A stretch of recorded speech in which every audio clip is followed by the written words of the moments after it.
30 50 350 సంబంధించినటువంటి ఒక వర్ధంతి సందర్భంగా ముగ్గురు వారితో పాటు మరి ఆ రోజు బలిదానమైనటువంటి ఒక విషయాన్ని మనం గుర్తుపెట్టుకోవాలి. దయాల్ సింగ్ జీ, మతి సింగ్ జీ, సతీ సింగ్ జీ, ఈ ముగ్గురు కూడా ఆ రోజు గురు తేగ్ బహదూర్ సింగ్ జీ వారి యొక్క ఏదైతే బలిదానం ఉందో ఈ బలిదానాన్ని అందరం కూడా దేశమంతా కూడా గుర్తించాలి. ఒక సిక్కు సమాజమే కాదు, దేశమంతా కూడా ఈరోజు వారిని మనము ఆదరించాల్సింది, పూజించాల్సిన అవసరం ఉన్నది. ఆ రోజు ఔరంగజేబు ఒక శాసనంలో ప్రతి ఒక్కరిని కూడా మతం మార్చమని చెప్పేసి బలవంతం చేసేవారు. ఆ మతం మార్పిడికి వ్యతిరేకంగా ధర్మాన్ని రక్షించడానికి ఆ రోజు సిక్కులు చేసినటువంటి ఒక త్యాగాల్ని మనందరం కూడా గుర్తు చేసుకోవాలి. అదే ఒక త్యాగాలలో గురు తేగ్ బహదూర్ సింగ్ వారి యొక్క త్యాగము ఈరోజు దేశమంతా కూడా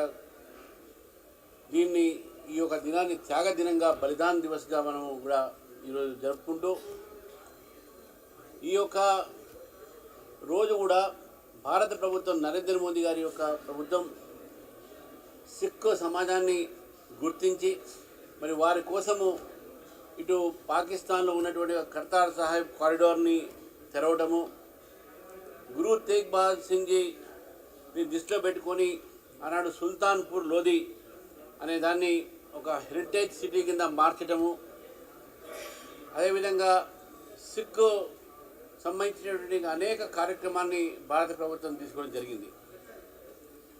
మరి ఈరోజు ఒక భారతదేశంలోనే కాదు, ఇటు ఆఫ్ఘనిస్తాన్లో, పాకిస్తాన్లో కూడా సిక్ సంబంధించినటువంటి ఒక సముదాయం, అక్కడ సమాజం ఉన్నది.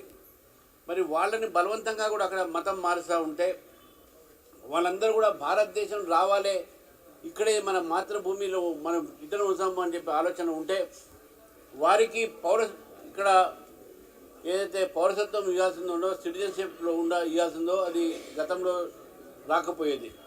కానీ నరేంద్ర మోదీ గారి ప్రభుత్వం వచ్చిన తర్వాత సిటిజన్షిప్ అమెండ్మెంట్ యాక్ట్ కింద ఏ సిక్కులైతే పాకిస్తాన్లో వేధింపబడుతున్నారో, ఆఫ్ఘనిస్తాన్లో వేధింపబడుతున్నారో వారందరూ కూడా ఈరోజు ఈ యొక్క దేశానికి రావచ్చు, ఇక్కడ పౌరసత్వం తీసుకోవచ్చు అనేటువంటి ఒక చట్టాన్ని, ఆ సవరణ అవుతుందో వారందరికీ కూడా ఈరోజు వారికి ఆ ఒక బెనిఫిట్ ఉంటుంది, వారికి ఆ లాభం కూడా ఉన్నది. కాబట్టి మిత్రులారా, ఈరోజు దేశమంతా కూడా ఈరోజు మనం ఒక ఔరంగజేబ్ లాంటి ఒక ముఘల్ సామ్రాజ్యాన్ని ఎదుర్కొన్నదంటే ఈ దేశం ఇంకా హిందూ దేశంగా మిగిలింది అని అంటే అది సిక్ సంబంధించినటువంటి ఒక గురువుల ఒక త్యాగాలతో ఉన్నదనే విషయాన్ని గుర్తుపెట్టుకోవాలి. వారు మతం మార్పుని అడ్డుకొని ఆ రోజు ప్రాణాలు త్యాగం చేసి ఈరోజు దేశాన్ని రక్షించిన వాళ్ళు. కాబట్టి ఆ ఒక గురువులకు మనం ఈరోజు శ్రద్ధాంజలి ఘటిస్తూ వారితో పాటు ఆ రోజు ఆ ముగ్గురిని సతీదాసు, దయాల్ దాస్, తర్వాత దయాల్ సింగ్, అదేవిధంగా మతిదాస్జీ, ఈ ముగ్గురిని కూడా ఉడుకుతున్నటువంటి నూనెలో వేసి చంపినటువంటి విషయాన్ని మనం గుర్తుపెట్టుకోవాలి. హీనంగా హింసించి చంపారు, అయినా కూడా మన ధర్మాన్ని కాపాడుకోవడానికి ఎప్పుడు కూడా తప్పుదారి పట్టలేదు.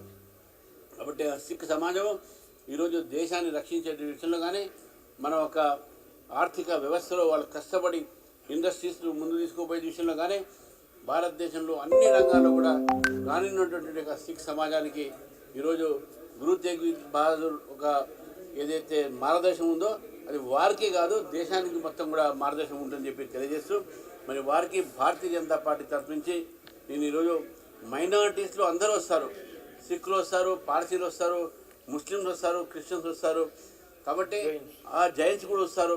కాబట్టి ఈ మైనారిటీస్ అందరినీ కూడా ఈరోజు ఒకే రకంగా చూసేటటువంటి ఆలోచన బీజేపీది. ఓటు బ్యాంక్ పాలిటిక్స్ కాదు, మేము దేశం కోసము వారి యొక్క జీవితాలు వారు అర్పించేటటువంటి వ్యక్తులని మేము ఇదే విధంగా ఇక్కడ మేము వారిని స్వాగతించుకుంటాం. వారి యొక్క ఏదైతే వారు చేసిన త్యాగాన్ని గుర్తించుకుంటాం, స్మరిస్తాం, జయంతిలు జరుపుకుంటాం, వర్ధంతిలు జరుపుకుంటాం. వారి యొక్క జీవన చరిత్ర మనందరికీ ప్రోత్సాహం కావాలని చెప్పేసి కూడా ఈ సందర్భంగా నేను కోరుతా ఉన్నాను.